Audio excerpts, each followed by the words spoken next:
Welcome back to my channel. இன்றைக்கி வந்து இந்த வீடியோ எதை பற்றின வீடியோன்னு பார்த்தீங்கன்னா, இது என்னோடய தீபாவளி செலிப்ரேஷன்ஸ் தான். ஸோ எல்லோரும் தப்பாக நினைக்க வேண்டாம், அது ரொம்ப லேட்டாக நீங்கள் போஸ்ட் பண்ணுறீங்க அப்படின்னு. ஏன்னா நமக்கு இந்தியாவில் வந்து தீபாவளி காலையில் முடிஞ்சதுன்னா எங்களுக்கு வந்து ஈவினிங் தான் எங்களுக்கு இங்கே மார்னிங்கு. ஸோ அதனால் கொஞ்சம் டைம் வேரியேஷன்லாம் இருக்கிறனால என்னால் வீடியோ வந்து கொஞ்சம் இந்த மாதிரி ஃபெஸ்டிவல் டைமில் போடுற வீடியோ வந்து கொஞ்சம் லேட்டாக தான் வந்து உங்களுக்கு ரீச் ஆகுது. ஸோ யாரும் தப்பாக எடுத்துக்க வேணாம். அது முக்கியம் இல்லை, நம்ம எது பண்ணாலும் இந்த உலக நம்மள உடனே உத்து பார்க்கணும். ஸோ தீபாவளினாலே பலகாரங்கள் தான் ஃபஸ்ட்டு பண்ணுவாங்க, ஸ்வீட்ஸு காரம் எல்லாமே. ஸோ நான் என்ன பண்ணேன்னா, ஃபஸ்ட்டு வந்து பட்டர் முறுக்கு ஒரு ஸ்வீட்டு, அப்புறம் வந்து ஒரு வடை, அப்புறம் ஒரு காரம் ஒரு முறுக்கு ஐட்டம் வச்சுக்கலாம் அப்படின்னு. ஸோ பட்டர் முறுக்கு தான் எனக்கு ரொம்ப பிடிக்கும், ரக்ஷனுக்கும் ரொம்ப பிடிக்கும். ஸோ எப்போவுமே நான் எந்த பலகாரம் பண்ணாலும் ஃபஸ்ட்டு பட்டர் முறுக்கு தான் பண்ணிடுவேன். ஸோ அது ரொம்பவே ஈஸியும் கூட, ரொம்ப டேஸ்ட்டாகவும் இருக்கும். ஸோ அதை பற்றி தான். இதுக்கு அளவு என்னன்னு பார்த்தீங்கன்னா, நான் வந்து 1 கப்பு அரிசி மாவு, அது கூட 1 கப்பு கடலை மாவு ஈக்குவல் குவான்டிட்டி தான் எடுக்கணும். ப்ளஸ்ஸு அதுக்கு தேவையான அளவு சால்ட்டு, அப்புறமேட்டு ஒரு 50 ml இல்லைன்னா 30 mlக்கு பட்டர், அன்சால்ட்டட் பட்டரை வந்து உருக்கி எடுத்திருக்கேன் நான். அப்புறம் கொஞ்சம் எள், இவ்வளோ போதும். தேவையான அளவு தண்ணி ஊற்றி நம்ம மாவு பிசைவோம்ல அந்த இடியாப்பத்துக்கலாம், அந்த பதத்துக்கு இருந்தாலே போதும். இவ்வளோ தான். ரொம்ப சிம்பிளாகிட்டு நம்ம வந்து பட்டர் முறுக்கு வந்து ஈஸியாக வித்தின் 10 minutesல இதெல்லாம் பண்ணிடலாம். எனக்கு ரொம்ப ஈஸி இது பண்ணுறதுக்கு. இதோட ரெசிபி உங்களுக்கு வேணும்னா நான் வந்து இன்னொரு வீடியோவில் நான் வந்து டீட்டெயிலாக நான் கொடுக்குறேன் எப்படி பண்ணணும் அப்படின்னு. ஸோ பட்டர் முறுக்குலேயே நான் வந்து சின்ன சின்னதாக போட்டுட்டு அதிலே நான் வந்து சின்னதாக முறுக்கு மாதிரி ரெடி பண்ணேன். சரி கொஞ்சம் டிஃப்ரெண்ட்டாக இருக்கட்டுமே அப்படின்னு சொல்லிட்டு பண்ணேன். சரி ஓகே, நல்லா தான் வந்துச்சு. டேஸ்ட் ரொம்ப நல்லா இருந்துச்சு, சாஃப்டாக இருந்துச்சு, ரொம்ப ஆயிலியாக இல்லை, அப்புறம் வந்து ரொம்ப ஹார்டாகவும் இல்லை, ரொம்ப மொறுன்னு சாஃப்டாக ரொம்ப ரொம்ப டேஸ்ட்டாக இருந்துச்சு. இது வந்து என்னோடய ஃபஸ்ட்டு ரெசிபி நம்பர் 1. ஓகேங்களா?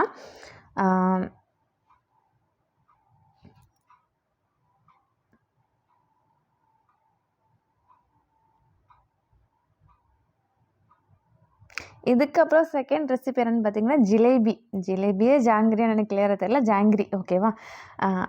அதுவும் எனக்கு ரொம்ப பிடிக்கும். ஓகே, அது சின்ன வயசுலேருந்தே நிறைய ஸ்வீட் சாப்பிட்டதில் மோஸ்ட்லி ஜிலேபி, பாதுஷா, பர்பி இது 3மே ரொம்ப சாப்பிடுவேன். ஸோ ஜிலேபி பண்ணலான்னு பார்த்தா கலர் வந்து ஃபுட் கலரிங் வந்து ஆரஞ்சு கலருக்கு பதிலாட்டு பர்பிள் கலர், பிங்க் கலர் இதெல்லாம் ஃபுட் கலர் ஆட் பண்ணலான்னு சொல்லிட்டு பிங்க் வந்து நான் வந்து சூஸ் பண்ணேன். ஸோ அதுக்கு தான் இப்போ வந்து சுகர் சிரப் வந்து ஜீனி பாகு ரெடி பண்ணிகிட்ருக்கேன். இதை நான் ப்ரிப்பேர் பண்ண பிங்க் கலரில் உள்ள ஜாங்கிரி அந்த பேட்டர். ஓகே, கொஞ்சம் டிஃப்ரெண்ட்டாக இருக்கும் அப்படின்னு. ஸோ இது நான் வந்து அதாவது இதுவும் ஈக்குவல் குவான்டிட்டியில் தான் பச்சரிசியும் அதுக்கப்புறமாட்டு இது உளுந்தும் ஊற வச்சுட்டு நான் அரைச்சிட்டு அது கூட இந்த ஃபுட் கலரிங் ஆட் பண்ணி, அது வந்து ஆக்சுவலி துணியில் தான் இந்த ஜாங்கிரி வந்து சுற்றுவாங்க. ஸோ எனக்கு துணியில் மேக் பண்ண தெரியாதனால ஒரு பிளாஸ்டிக் கவரில் போட்டு பண்ணிட்டேன். ஸோ இந்த தடவை ஜாங்கிரி கொஞ்சம் நல்லாவே வந்துச்சு, எனக்கு கொஞ்சம் சாட்டிஸ்ஃபைடாக இருந்துச்சு.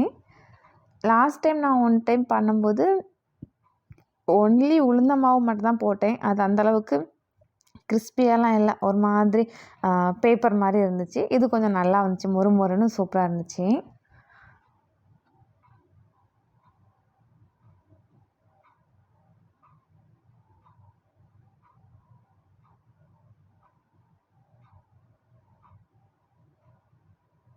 ஸோ இந்த தீபாவளிக்கு தான் நான் வந்து கொஞ்சம் ஸ்நாக்ஸ் ஐட்டம்ஸும் கொஞ்சம் இது 1 or 2, 3 ஐட்டம்ஸ் பண்ணுறதே இதான் எனக்கு ஃபஸ்ட் டைம். நம்மலாம் வீட்டில் இருக்கும்போது அம்மா இல்லைன்னா அத்தை அவங்க தான் செய்வாங்க, இல்லைன்னா கடையில் வாங்கிக்கிறது. சரி இங்கே வந்து கடையும் இங்கே நமக்கு தமிழ் ஸ்டோரில் இந்த மாதிரி ஸ்நாக்ஸ் எல்லாம் எங்கே இருக்குதுன்னு தெரியாது. இன்னொன்று நம்ம சவுத் இண்டியன் ஸ்நாக்ஸ் வந்து ரொம்பவே கம்மி கனடாவில். மோஸ்ட்லி பார்த்திங்கன்னா அந்த ஸ்ரீலங்கன்ஸ் நிறைய பேர் இருக்கனால அவங்களோட ஃபுட் ஐட்டம்ஸ் வந்து நிறையவே இருக்கும். அவங்க அந்த இலங்கையில் அந்த யாழ்ப்பாண் அந்த ஃபுட்டு ஸ்நாக்ஸ் தான் நிறைய இருக்கும். இந்த மாதிரி ஐட்டம் வந்து நம்மளாக ப்ரிப்பேர் பண்ணி சாப்பிட்டா தான் உண்டு. மோஸ்ட்லி நிறைய ஸ்டோர் எனக்கு இங்கே பக்கத்தில் அவைலபிள் இல்லை, அதனால் நானே வந்து ப்ரிப்பேர் பண்ணிட்டேன்.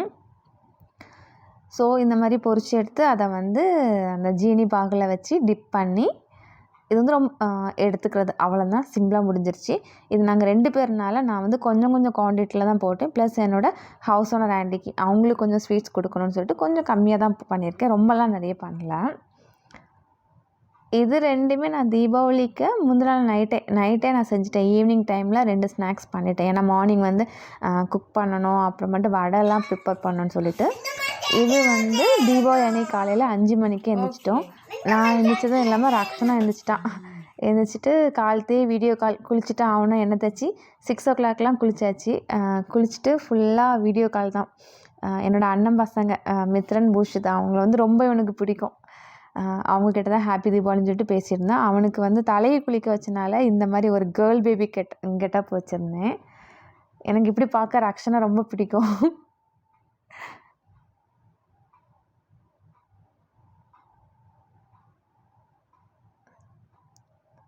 ஃபுல் அண்ட் ஃபுல் அவங்கக்கிட்டே தான் பேசிட்டு வீட்டில் எல்லார்ட்டையும் தீபாவளி நல்லா பட்டாசுலாம் போட்டுட்டு இருந்தாங்களா, அப்படி விளாண்டு பேசிகிட்டு இருந்தான். சரி, அதுக்கப்புறம் மார்னிங் வந்து இட்லி, சட்னி, அப்புறமாட்டு உளுந்த வடை. இதுவும் எனக்கு ரொம்ப ஈஸி செய்கிறதுக்கு. இதெல்லாம் செஞ்சு பார்த்தனால கொஞ்சம் எனக்கு ஈஸியாக எனக்கு ப்ரிப்பேர் பண்ணுறதுக்கு வரும். அதனால் காலையில் வந்து உளுந்த வடை மேக் பண்ணிட்டேன்.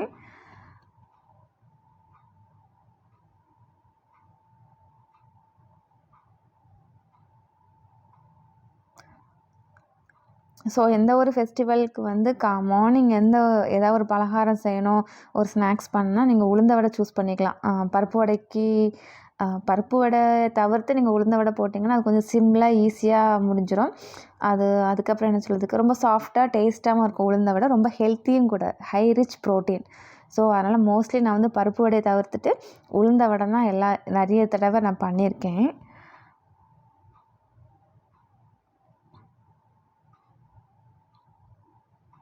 ஸோ காலையிலே எழுந்திரிச்சி எண்ணெய் தேய்ச்சி குளிச்சுட்டு இந்த ஸ்நாக்ஸ் ஐட்டம்ஸ் குக்கிங்லாம் முடிச்சுட்டு அதுக்கப்புறம் நம்ம வந்து சாமிக்கு பூஜை இதெல்லாம் நம்ம வந்து ரெடி பண்ணிக்கலாம். ரெடி பண்ணிவிட்டு நம்ம பூஜை பண்ணி பூஜைக்கும் நம்ம வந்து இந்த திங்ஸ்லாம் வைக்கணும்ல, இந்த பலகாரங்கள்லாம் வச்சு சாமி கும்பிடுவோம். அப்புறம் காலையில் பார்த்திங்கன்னா பூ வந்து கொஞ்சம் எங்கள் வீட்டு முன்னாடி நிறைய இந்த செவ்வந்தி பூவெல்லாம் இருந்துச்சு. ஸோ அதெல்லாம் பறிச்சுட்டு வந்து, ஏன்னா பொங்கல் அப்போ வந்து இங்கே ஸ்னோவெல்லாம் பெய்ய ஆரம்பிச்சிடும். ஸோ நமக்கு ஃப்ளவர் எதுவுமே கிடைக்காது சாமி கும்பிட்றதுக்கெலாம். அதனால் தீபாவளி அது மாதிரி நிறைய பூ இருந்துச்சு. ஸோ எல்லாத்தையும் கொஞ்சம் பறிச்சுட்டு வந்துட்டு அதை கட்டி மாலையாக நம்ம வந்து சாமிக்கு போட்டுக்கலாம் அப்படி சொல்லிட்டு கட்டி வச்சுட்டேன். அப்புறமாட்டு பூஜை நம்ம வந்து தெரியும்ல, பூஜைக்கு யூஸ் பண்ணுற விளக்கு எல்லாத்தையுமே ஒரு நாள் முன்னாடி கழுவி நீட்டாக வச்சுட்டேன். அப்புறமேட்டு வீட்டில் இருந்தால் அம்மா கொஞ்சம் திங்ஸு புதுசாக எனக்கு வாங்கி தந்துருந்தாங்க, குட்டி குட்டியாட்டு. எனக்கு ரொம்பவே பிடிச்சிருந்து. அப்புறம் அத்தை வந்து எனக்கு ஒரு சில்வரில் ஒரு பிள்ளையார் ஃப்ரேம் வாங்கி தந்தாங்க. அது வந்து எக்ஸ்பெக்ட் பண்ணவே இல்லை. எனக்கு ரொம்ப பிடிச்சிருந்து எனக்கு அது. எனக்கு வந்து இப்போது பூஜை ரூமில் வந்து இதெல்லாம் வைக்கிறதுக்கு வந்து கொஞ்சம் நல்லா இன்ட்ரெஸ்டிங்காக, ஏதோ ஒரு பாசிட்டிவ் வைப்ஸ் நமக்கு எப்போவுமே டெய்லியும் நம்ம வந்து அதாவது என்ன சொல்கிறதுக்கு, பூஜை பண்ணுறது, எனக்கு அந்த பாட்டு கேட்குறது அதெல்லாம் எனக்கு ரொம்பவே பிடிக்கும். இப்போவும் பிடிச்சிருக்கு ரொம்பவே. அதனால் அம்மாக்கிட்ட ஸ்பெசிஃபிக்காக கேட்டது இதுதான். ஏன்னா நான் எனக்கு மேரேஜ் அப்போ கொடுத்தது பார்த்திங்கன்னா கொஞ்சம் வெயிட்டாக ரொம்ப பெருசாக இருந்துச்சு. என்னால் அதை அங்கேருந்து இங்கே தூக்கிட்டு வர முடியாது. அதனால் எல்லாமே குட்டி குட்டியாக அழகாட்டு பார்த்து எனக்கு வாங்கி தந்தாங்க. எனக்கு ரொம்பவே பிடிச்சிருந்து. அப்புறம் இந்த கோலம் போடுறேன்ல, இது வந்து கன்னியாகுமரியில் நாங்கள் வாங்கியிருந்தோம். குட்டியாக கோலம் போடலாம் அப்படின்னு சொல்லிட்டு. அதுவும் எனக்கு நீட்டாக பெர்ஃபெக்டாக வந்துச்சு. இதுக்கு கோலம் மாவுலாம் யூஸ் பண்ணல, அரிசி மாவு தான் வச்சு இந்த மாதிரி கோலம் போட்டேன். ஸோ ஒரு வழியே நான் வந்து பூஜைக்குள்ளதெல்லாம் நல்லா நீட்டாக டெக்கரேட் பண்ணி வச்சுட்டு வீட்டுக்கும் ஃபோன் பண்ணி அத்தை அப்பாட்டெல்லாம் காட்டினேன். ரொம்ப நல்லா இருந்துச்சு, அவங்களுக்கும் பிடிச்சிருந்து.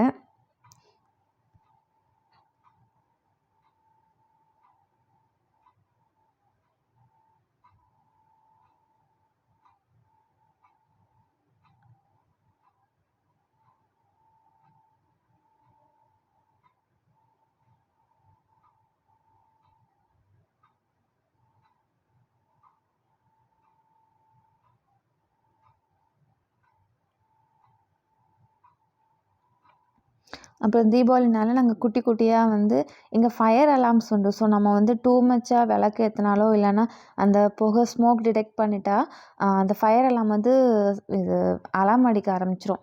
அதனாலே நான் வந்து கொஞ்சம் கேண்டில் வாங்கி வச்சுருந்தேன். லைட் எரியும்ல, அந்த மாதிரி கேண்டில்ஸ்லாம் வாங்கி வச்சுருந்தேன். ஸோ அதுதான் மோஸ்ட்லி யூஸ் பண்ணேன். அது அப்புறம் சீரியல் பல்ப்ஸ் எல்லாமே. இது வந்து நான் வீட்டில் எல்லாருக்குமே வந்து வீடியோ காலில் வந்து நான் பண்ண டெக்கரேஷன் எல்லாத்தையும் காட்டிகிட்டு இருந்தேன். அந்த இது தான். அதுக்கப்புறமா இந்த டெக்கரேஷன்லாம் பண்ணி முடிச்சுட்டு தீபாவளிக்கு வந்து புது ட்ரெஸ்லாம் எடுத்திருந்தோம்ல, அதை வந்து சாமிக்கிட்ட வச்சு சாமி கும்பிட்டுட்டு எடுத்து அப்புறம் புது ட்ரெஸ் போட்டுட்டு வந்து விளக்கேற்றி சாமி கும்பிட்டுக்கலாம் அப்படின்னு. ஏன்னா இவங்களும் ரக்ஷன் அப்பாவும் நைட் டியூட்டி போயிருந்தாங்க. போயிட்டு அவங்களும் வரதுக்கு 8:30 ஆயிடுச்சு. ஸோ அவங்களுக்காக தான் வெயிட் பண்ணிகிட்டு இருந்தோம். ஸோ அவங்க வந்ததுக்கு அப்புறமாட்டு குளிச்சு எடுத்துகிட்டு இந்த ட்ரெஸ்ஸையும் எல்லாருமே 3 பேருமே புது ட்ரெஸ் போட்டுட்டு சாமி கும்பிட ஸ்டார்ட் பண்ணிட்டோம்.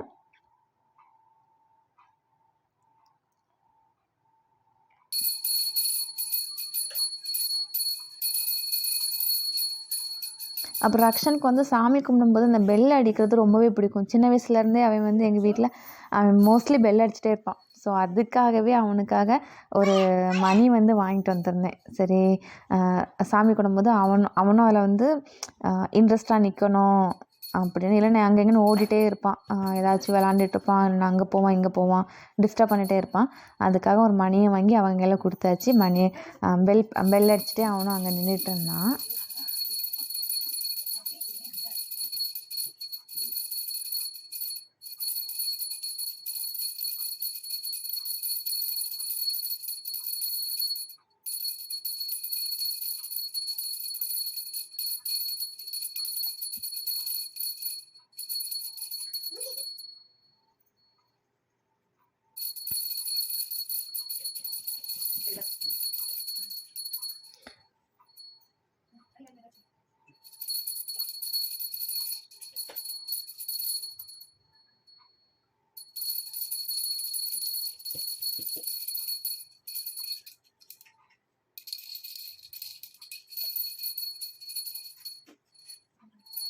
அப்புறம் தீபாவளிக்கு வந்து சாமி கும்பிட்டது எல்லாமே நல்லா நிறைவாகவே இருந்துச்சு. ஸோ என்ன சின்ன மிஸ்ஸிங்னால் எனக்கு வந்து வீட்டில் இல்லாததான் ரொம்ப கஷ்டமாக இருந்துச்சு. சரி, எல்லார் கூடயும் செலிப்ரேட் பண்ணியிருக்கலாம் நம்ம அப்படின்னு. ஆனால் சரி, இங்கே நம்ம ஃபேமிலி கூட நான் ரக்ஷன் அப்பா 3 பேரும் பண்ணதும் ஹாப்பியாக தான் இருந்துச்சு. சரி, நம்ம ஃபேமிலியாட்டு செலிப்ரேட் பண்ணிட்டோம்.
அப்புறமேட்டு எனக்கு எந்த ஃபெஸ்டிவலாக இருந்தாலுமே எனக்கு பிடிச்சவங்க எனக்கு கிஃப்ட் பண்ணணுன்னு ரொம்ப நான் எக்ஸ்பெக்ட் பண்ணுவேன். ஸோ இந்த தடவை வந்து எனக்கு நானே சொல்லிட்டேன், எனக்கு வந்து கிஃப்டெல்லாம் வேணாம். ஸோ எனக்கு அந்த காசை வந்து கையில் கொடுத்துருங்க, டாலராக தந்துடுங்க. ஏன்னா நமக்கு வந்து கிறிஸ்மஸ் தீபாவளி, அப்புறமேட்டு கிறிஸ்மஸ் வருது, நியூ இயர் வருது, பொங்கல், அப்புறம் என்னோடய பர்த்டே, என்னோடய ஹப்பியோட பர்த்டே வருது, அதுக்கப்புறமேட்டு ரச்சோட பர்த்டே, அதுக்கப்புறம் எங்கள் வெட்டிங் டே. அப்படி வரிசையாக ஃபெஸ்டிவலாக இருக்கிறனால, செலிப்ரேஷன்ஸ் இருக்கிறனால எனக்கு எதுவுமே ரொம்ப கிஃப்டெல்லாம் வேணாம். ஸோ எனக்கு வந்து அமௌண்ட்டாக கொடுத்துருங்க, எனக்கும் ரக்ஷனுக்கும். அதை நாங்கள் வந்து உண்டியலில் வந்து சேவ் பண்ணிக்கிறோம் அப்படின்னாலும் எங்கள் கையில் எங்களுக்கு வந்து டாலராகவே கொடுத்துட்டாங்க அவங்க. ஸோ அது ஒரு ஹாப்பி. அதுக்கப்புறமா இதை நான் பண்ண டெக்கரேஷன் எல்லாம் பாருங்கள்.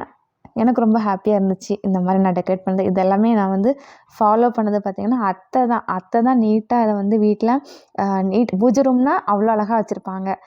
ரொம்ப இம்பார்ட்டன்ஸ் வந்து பூஜை ரூமுக்கு எங்கள் அத்தை கொடுப்பாங்க. அப்புறம் அந்த பூஜை பண்ணுறதுலையும் ஒவ்வொன்றையும் பார்த்து பண்ண சின்ன சின்ன விஷயங்கள் தான் இருக்கும், அது வந்து நுணுக்கமாக பார்ப்பாங்க அத்தை. எனக்கு வந்து அவங்கக்கிட்ட நிறைய லேர்ன் பண்ணியிருக்கேன் நான். அதை அப்படியே நானும் என்னோட இதில் வந்து அப்ளை பண்ணிகிட்ருக்கேன்.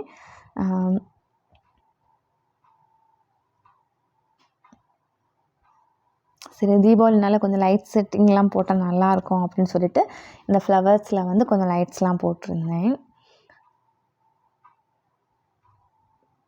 இது பார்த்திங்கன்னா வீட்டு முன்னாடி அந்த கார்டன் இருக்குல்ல, அது பக்கத்தில் இந்த ஆண்டி வச்சுருந்தாங்க, ரொம்ப நல்லா இருந்துச்சு. இதுதான் ஃப்ளவர்ஸ். இன்னும் ஒரு 1 மந்த் இல்லைன்னா 2 வீக்ஸில் இதெல்லாமே இலையெல்லாம் விழுந்துடும். ஸோ எல்லாமே பிடுங்கி போட்டுருவாங்க. இது வந்து எங்கள் வீட்டில் செலிப்ரேட் பண்ணது. இது வந்து ஆச்சி, அண்ணன், அண்ணி, பசங்க, தங்கச்சி இருக்காங்க, தங்கச்சி, கொழுந்தன். இது வந்து என்னோடய குழந்தனும் என்னோடய சிஸ்டர் எல்லாவும் 2 பேருக்குமே தலை தீபாவளி தான். இது வந்து எங்களோட ஹவுஸ் ஓனர் ஆண்டி, அங்கிள். பசங்க ஸ்கூலுக்கு போயிருந்தாங்க 2 பேரும், அபூர்வா நான் ஆர்வல் 2 பேருமே ஸ்கூலுக்கு போயிருந்தாங்க. அதுக்கப்புறம் நாங்கள் வந்து தீபாவளி அன்றைக்கி நாங்கள் எடுத்த ஃபோட்டோஸ் உங்களுக்கு கூட ஷேர் பண்ணியிருக்கேன். ஸோ பாருங்கள், இந்த வீடியோ வந்து உங்களுக்கு பிடிச்சிருக்கோம் நம்புகிறேன். ஸோ உங்களுக்கு நீங்கள் அப்படி என்ஜாய் பண்ணி உங்களுக்கு பிடிச்சிருந்துச்சுன்னா மறக்காமல் லைக் பண்ணுங்கள், ஷேர் பண்ணுங்கள். ஏதாவது உங்களுக்கு கமெண்ட்ஸ் சொல்லணுன்னா கமெண்ட் பண்ணுங்கள். மறக்காமல் சப்ஸ்கிரைப் பண்ணுங்கள். தேங்க்யூ, தேங்க்ஸ் ஃபார் வாட்சிங்.